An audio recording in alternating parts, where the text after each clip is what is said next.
Hey, what's up, everybody? True Boxing here. Thank you for calling. Thank you for coming back to Get Hit with the Truth.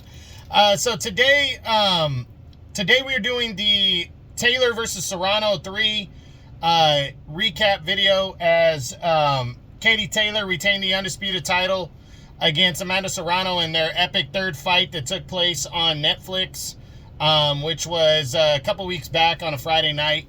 Now, before we get into that, if you could smash the like button, leave a comment, or subscribe to the channel, I really do appreciate any and all support that I can get as I continue to build my channel here.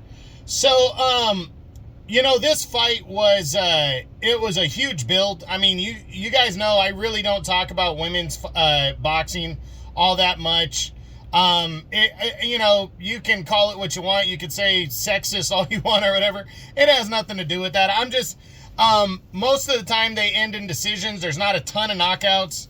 And I'm so locked into the heavyweight division, into the men's boxing, that I don't even cover the divisions really under 122 pounds. I'm so consumed with that. So that's really what it is. But, I really like what Serrano and Taylor bring to the table for women's boxing and for boxing itself.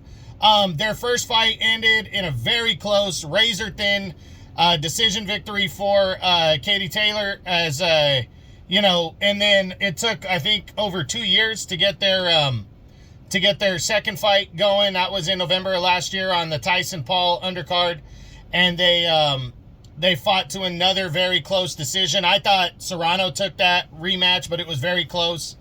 And then this third fight, was interesting because it was a good fight, but it was more of a technical fight on both sides. Serrano, seemed to outwork Katie Taylor, but Katie Taylor had her moments and was just pinpoint, and instead of engaging and getting into a brawl, I think she was trying to win more of a boxing contest, and so was Amanda Serrano, but she was just putting on more pressure.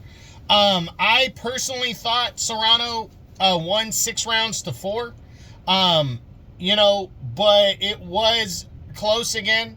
What I think should have given her more rounds was the aggressiveness. You can argue whether it was effective aggressiveness or not, but she threw a lot more punches than Katie Taylor and then landed the same amount.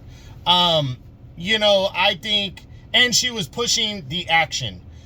So Katie Taylor was working on her back foot, which is fine if you're dictating the pace more with that and landing the better shots. And Katie Taylor landed some good shots. Amanda Serrano landed some good shots. But I felt like the pace was Serrano's, and she was just throwing a lot more. And I thought that should have given her the nod, but it clearly didn't. And Katie Taylor walked away with another decision victory and retains the undisputed title. Tough break for Amanda Serrano, but she's such a good, hearted, kind person. You could tell for her it was more about women's boxing and what they did for women's boxing, and my heart went out to her for that. That was pretty cool, and a big deal. And for Katie Taylor, it just cements her legacy.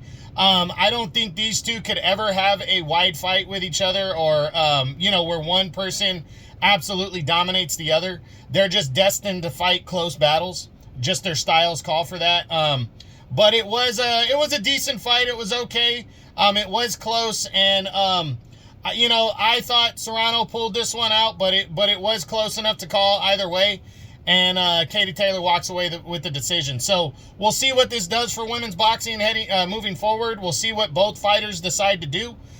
Because they're both veterans of the game. They might, after this, just hang them up. But that's it. That's what I got. That is my Katie Taylor versus Amanda Serrano 3 recap as they collided for the undisputed title on, I think it was July 8th, in the main event of a Netflix all-women's card. I hope you enjoyed the video. If you did, smash the like button, leave a comment, or subscribe to the channel. I appreciate any and all support.